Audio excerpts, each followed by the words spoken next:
ఒక రాత్రి, ఒక పగలు గడిస్తే ఒక రోజు అవుతుంది. అలాగే 365 రోజులు గడిస్తే ఒక సంవత్సరం అవుతుంది.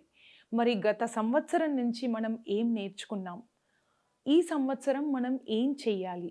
ఈ రెండింటి మీద మనకి ఒక అవగాహన వస్తే మన నడక పూలబాట మీద నడక అవుతుంది.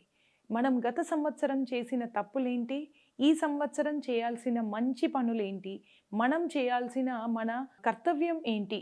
అనేది ఒకటి గుర్తుపెట్టుకుంటే ప్రతి సంవత్సరం నందనవనమే అవుతుంది.